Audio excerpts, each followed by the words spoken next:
श्री रुपेश लक्ष्मण जाधव, सहाय्यक शिक्षक, जिल्हा परिषद शाळा निगडी, तालुका कोरेगाव, जिल्हा सातारा।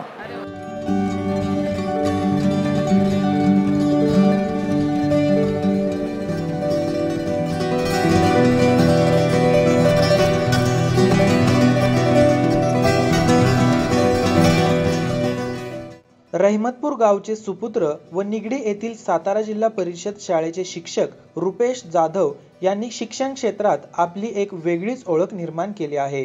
त्यांच्याच या अद्वितीय कार्याची दखल घेत त्यांना महाराष्ट्र शासनाच्या क्रांतिज्योती सावित्रीमाई फुले राज्य शिक्षण गुणगौरव पुरस्काराने सन्मानित करण्यात आले आहे। शालेय शिक्षण मंत्री दीपक केसरकर यांच्या हस्ते हा प्रतिष्ठित पुरस्कार मुंबईतील भव्य सोहळ्यात प्रदान करण्यात आला। मुख्यमंत्री एकनाथ शिंदे यांनी रुपेश जाधव यांच्यासह सर्व पुरस्कार प्राप्त शिक्षकांच्या कार्याचे कौतुक करत महाराष्ट्राला शैक्षणिक गुणवत्तेत देशात अव्वल स्थान मिळवून देण्यासाठी त्यांच्या योगदानाची स्तुती केली। रुपेश जाधव यांचे शिक्षण क्षेत्रातील कार्य आज अनेकांसाठी प्रेरणादायी ठरत आहे।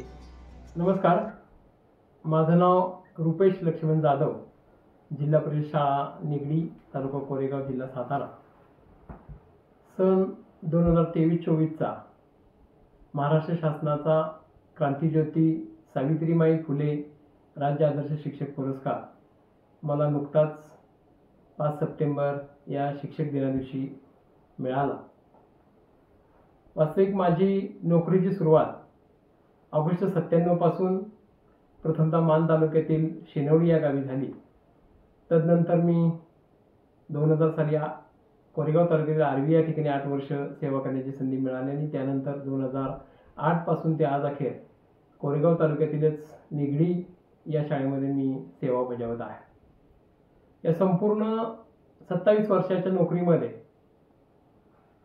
त्या ठिकाणी असणारे सर्व विद्यार्थी, विद्यार्थ्यांचे पालक, त्याचबरोबर गावातील ग्रामस्थ, सर्व सहकारी शिक्षक, अधिकारी, पदाधिकारी या सर्वांच्या सहकार्यानं एक वेगळ्या पद्धतीचं शैक्षणिक काम करण्याची संधी त्या ठिकाणी मला प्राप्त झाली आणि त्याचाच एक गौरव म्हणून हा पुरस्कार मला मिळाला। वास्तविक जरी हा पुरस्कार मला मिळाला असला तर त्याच्या पाठीमागे झटणारे हात हे त्या ठिकाणी शाळेवर काम करणारे सहकारी शिक्षक असतील, ग्रामस्थ असतील, पालक असतील, त्याचबरोबर विद्यार्थी असतील, तसेच माझे कुटुंबीय असतील, मित्रपरिवार असेल, या सर्वांचा या ठिकाणी सिंहाचा मोलाचा वाटा आहे। शैक्षणिक कामकाज करत असताना पाठ्यक्रमाव्यतिरिक्त विद्यार्थ्यांना काय देता येईल हाच मानस पहिल्यापासून माझा त्या ठिकाणी राहिलेला आहे। आज आमची निगडीची शाळा जर पाहिली तर लोकवर्गणीच्या माध्यमातून जवळजवळ 22 लाखाचं काम त्या ठिकाणी आम्ही करण्यामध्ये यशस्वी झालो। गावानेही खूप चांगल्या पद्धतीने त्या ठिकाणी सहकार्य केलं।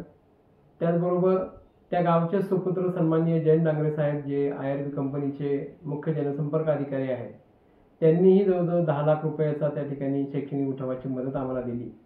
त्याचबरोबर अनेक दाते त्या शाळेसाठी आम्हाला भेटले, माझे विद्यार्थी त्या शाळेला भेटले आणि जरी सरकारी शाळा असली तर ती शाळा कॉर्पोरेट शाळेला लाजवेल अशा पद्धतीचं करण्यामध्ये आम्हाला प्रथमतः त्या ठिकाणी यश मिळालं। त्यासोबतच अनेक विद्यार्थी आम्ही राष्ट्रीय स्तरावरती क्रीडा क्षेत्रामध्ये चमकवण्यामध्ये यशस्वी झालो। त्याच्यामध्ये प्रामुख्यानं आमच्या शाळेचा माजी विद्यार्थी मोहित जगताप आज राष्ट्रीय स्तरावरती क्रीडा स्पर्धेमध्ये आपलं नाव कमवतोय। वास्तविक 2028 ऑलिम्पिकचं ध्येय घेऊन तो या ठिकाणी मार्गक्रम करतोय आणि निश्चितच तो 2028 मध्ये यशस्वी होण्यासारखं त्याचे आता सध्या प्रयत्न चालू आहेत। त्यांना आम्ही इयत्ता 3री पासून अगदी व्यक्तिगत मार्गदर्शन करून तो त्या ठिकाणी खेळाडू तयार होत आहे। त्याचबरोबर आमच्या शाळेची दुसरी सुकन्या साक्षी बोरगे ही सुद्धा राष्ट्रीय स्तरावरती त्या ठिकाणी क्रीडा क्षेत्रामध्ये नाव कमवते। आमच्या शाळेचा कृष्णा महेश शेलार हा कला क्षेत्रामध्ये त्यानं राज्यावरती प्रावीण्य मिळवलेला आहे। आमच्या शाळेचा खो खोचा संघ देखील सलग 3 वर्ष जिल्हा स्तरावरती विजयी होऊन हॅट्रिक त्यानं मिळवलेली आहे। शाळेतील विद्यार्थी 100% प्रगत आहेत। त्या वर्गांना असणाऱ्या अध्ययन निष्पत्तीचा जर विचार केला तर विद्यार्थ्यांचा त्या वर्गाच्या अध्ययन निष्पत्ती त्यांनी पूर्ण केलेल्या आहेतच, परंतु त्याच्यापेक्षा अगदी पुढच्या वर्गाच्या अध्ययन त्या ठिकाणी ते अगदी चांगल्या पद्धतीने पूर्ण करतात. शाळेची गुणवत्ता ही 100% विद्यार्थ्यांची प्रगतशील आहे. त्याचबरोबर आतापर्यंत निगडी शाळेला 2010 साली जिल्हा परिषदेचा आदर्श शाळा पुरस्कार मिळालेला आहे. तदनंतर 2016 साली स्वच्छ व गुणवत्तापूर्ण शाळा या शाळेचं प्रथम क्रमांकाचं बक्षीस आमच्या शाळेला लाभलेलं आहे. तत्कालीन पालकमंत्री यांच्या हस्ते शाळेचा सन्मान झाल्यावर 50,000 रुपयाचं बक्षीस मिळालेलं आहे. त्याचबरोबर गतवर्षी ज्या मुख्यमंत्री आदर्श शाळा झाल्या त्याच्यामध्ये सुद्धा आमची शाळा तालुक्यामध्ये दुसऱ्या क्रमांकावरती येऊन 2 लाखाचं बक्षीस त्या ठिकाणी शाळेला मिळालेलं आहे. अशा पद्धतीनं मला स्वतःला 2016 साली जिल्हा परिषदेचा आदर्श शिक्षक पुरस्कार मिळालेला आहे. त्याचबरोबर विविध समाजातून राज्य स्तरावरती देखील अनेक पुरस्कार या ठिकाणी प्राप्त झालेले आहेत.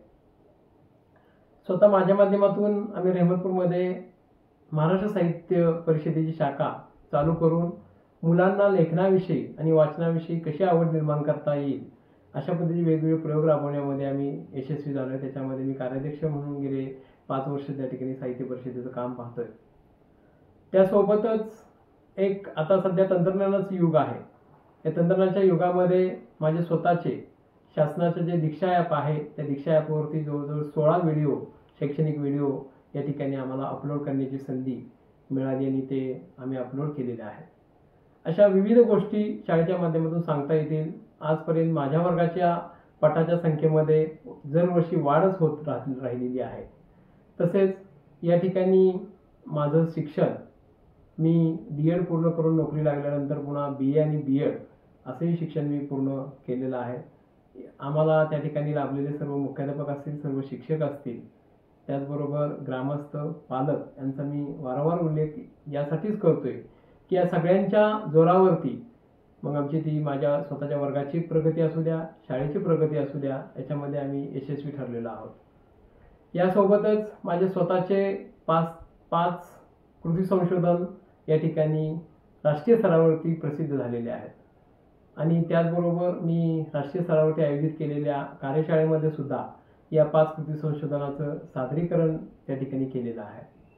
त्याचबरोबर शैक्षणिक लेख माझे राष्ट्रीय, राज्य आणि जिल्हा स्तरावरती वेगवेगळ्या नियतकालिका मासिकामध्ये देखील प्रसिद्ध झालेले आहेत की जेणेकरून त्या लेखाद्वारे एक मार्गदर्शकाची भूमिका त्या ठिकाणी त्यानिमित्तानं मला मिळालेली आहे. त्याचबरोबर राज्यस्तरावरती मी तज्ज्ञ मार्गदर्शक म्हणून काम केलेलं आहे. त्याचबरोबर 1 वर्ष राष्ट्रीय स्तरावरती सुद्धा तज्ज्ञ मार्गदर्शक म्हणून काम करण्याची या निमित्तानं संधी मिळाली आणि या सर्वाचा एक या आतापर्यंत केलेल्या कामाचा आढावा आणि आतापर्यंत केलेल्या कामाचा चीज म्हणूनच हा या ठिकाणी महाराष्ट्र शासनाचा पुरस्कार त्या ठिकाणी मला मिळते. वास्तविक या पुरस्काराच्या माध्यमातून मला स्वतःला मनस्वी आनंद होत आहे आणि आजपर्यंत केलेल्या शैक्षणिक कामकाजाची जी शासनानं दखल घेतली त्याबद्दल मला सहकार्य करणाऱ्या सर्वांचं मी या निमित्तानं आभार मानतो आणि त्याचबरोबर आजचा हा पुरस्कार हा शिक्षणासाठी धडपडणाऱ्या अनेक माझ्या गुरुवर्य मित्र असतील, माझे विद्यार्थी असतील, विद्यार्थ्यांचे पालक असतील, त्याचबरोबर सर्व सहकारी शिक्षक मित्र असतील, माझं कुटुंब असेल आणि माझा मित्रपरिवार असेल या सर्वांना समर्पित करतो आणि माझे 2 शब्द थांबवतो. जय हिंद. नमस्कार.